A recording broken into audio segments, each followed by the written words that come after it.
เพราะว่าไปตอนค่ำคิดว่าสิไปซื้อยาหยดตาหรือว่าอย่างอยู่ในห้านขายยาค่ะนะ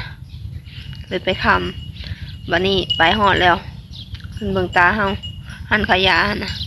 เพิ่นน่ะบ่เอาให้ทุกคนเพิ่นถามเฮาว่าไปกวดแล้วหรือยังหรือว่าจังใดอีหยังแบบซี่หั่นนะเพิ่นก็เลย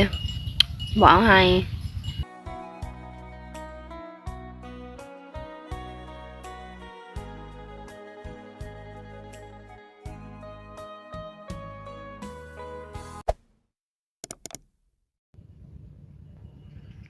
ก็สบายดีและสวัสดีเด้อพ่อแม่พี่น้องหมดสุขุสุคนหมดสมองสบอนเนาะ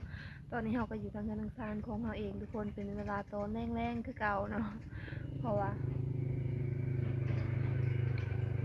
เราก็หากันมาแต่ดงเห็นเนาะทุกคนไปดงเห็นก็คือว่าสิไปซื้อยาหยดตานี่แหละเนาะ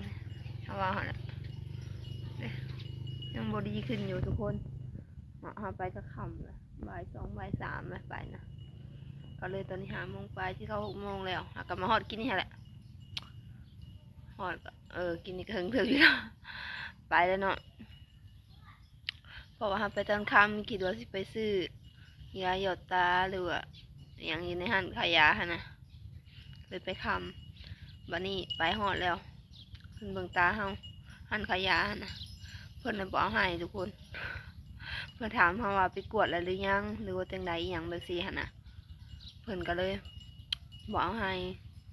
เนาะยาหยดตาหั่นน่ะคัดอยู่ทุกคนเพราะว่าว่ามันสึกกันเนาะเพิ่นเลยบ่ให้เพิ่นว่าบ่แนะนำอยากให้หยดก่อนต้องไปกวดก่อนอีหยังบ่ซี่นะเพราะว่ายาหยดตาก็แม่นอยู่หั่นแต่เพิ่นอยากให้หยดเพิ่นอยากให้ไปกวดก่อนนั่นแหละเนาะก่อนยังหยดหั่นนะก็เลยเพิ่นบ่ขายให้เพิ่นมีแต่เอายาแกงเสพให้กินซื่อๆเพิ่นว่าเอายาแกงเสพมากินทาอันน่ะสิให้ไปกวดพุ่นแล้วว่าซั่นเพราะเฮาก็เป็นขี้มือหรือเปล่าที่มาหามือหรือทุกคนมันแดงในหน่วยตาคือเลือดนี่นะเนาะเพิ่นก็เลยบอกให้เพิ่นอยากให้ไปกวดบัดนี้เฮาแบบบังเอิญไปขำแล้วก็เลยบ่ได้ไปกวดก็มีแต่เอายาน้ำเพิ่นยาแก้อักเสบมาแหละมากินยาหยอดตาสรุปว่าเพิ่นบ่ให้บัดนี้ยัง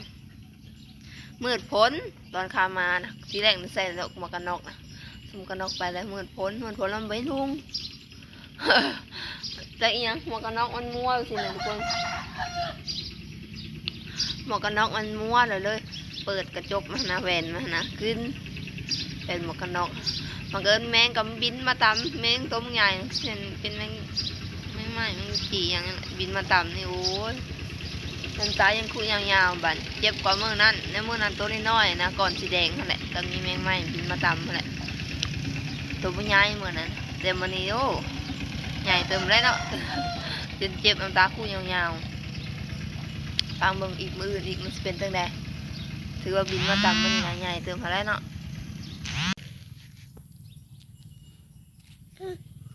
ทุยาดูลูกเป็นยังคือไห้น้องหลานเป็นยังฮะทุยาอันยังเป็นแล้วคือเป็นยังต้องให้อุ้มเลยฮะ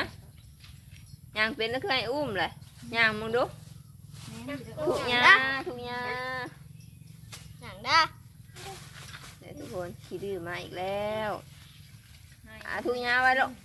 โอ้ยจิตกขันไดอีกแล้วแห้งไห้กว่าเก่าแล้วบันบาลุงเอ้ยโอ้นี่แหละเนาะทุกคนคือเขาว่าเลยเนาะแมงบินมาตำซึ่งแมวเม่นเบื้องอื่นก็บ่ตำเลยตำเบื้องกินหลดมากินตำเบื้องมันแดงสับโอ้หูทางหลังเนาะยายเห็นว่าค้าบุญนะนี่แหละเนาะก็คือสรุปว่าซื้อยาบ่ได้สับแล้วกันนี่ลิ้นทุกคนเขาว่าเลยเนาะบ่เกิน2 อาทิตย์ปากเขาสิโพงอีกหรือว่าสิมีในลิ้นในยังนะอันลิ้นโพงบัดเจ็บบ่ได้จะกินใช่ไหมหากับอันนั้นเป็นเมื่อวานนี่เนาะลิ้นนะ ลินโพงเป็นวานนี่คือว่าเลยโดนสุดนะบุกเกินเดือนหนึ่งแล้วมันสิเป็นรถมันสิโพงอีกอันนี้ก็ไม่ได้หอดเดือนซะวัน2 อาทิตย์เนาะบางอย่างมื่อนะเขาปากโพงแหละดูปากเปื่อยแหละมาลินอีกแล้วมันลินกระโต้งนะฮะ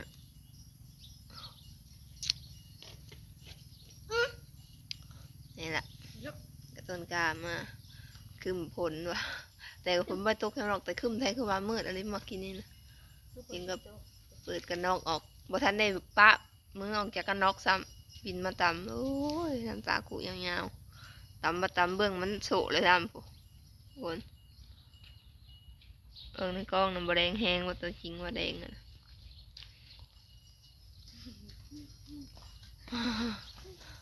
ต้นกาอันนี้ก็ขึ้นผ้าขนาดฝนเศร้าแล้วมันไปตกมันก็ห้ามบริไปนานเนาะคือสิมืออื่นบ่ได้ไปบางบ่เกิน2 อาทิตย์ซะไวสุดซาสุดเลยบ่เกิน1 เดือนมันต้องโพงอันนี้ก็ทัน2 อาทิตย์กับลินโพงกินยังก็มันคือดุแถววะมันโพงมันเป็นนะทุกคนยังอีกยังมือวะวันนี้ก็ที่16 17 18 19 20 21 16เนาะ17 16 17 18 19 20 21 22 23อีก7 มื้ออีก7 มื้อก็ได้เดินทางแล้ววันจันทร์หน้าจันทร์หน้าก็ได้เดินทางไปหาหมออยู่ขอนแก่นแหละทุกคนเนาะไปนี่แหละทุกคนสำหรับคลิปนี้ก็เดี๋ยวปินกล้องให้ต้นกะแบบนึงกูประพายส่งว่ามันนี่ใส่เงินฮะใส่เงินฮะใส่เงินฮะใส่ส่งอะคือประพายโอ้ใส่ส่งเงินเด้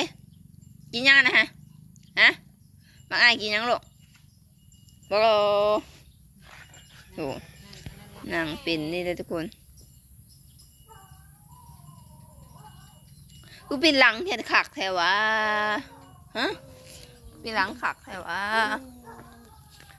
ใส่นางอิงอีก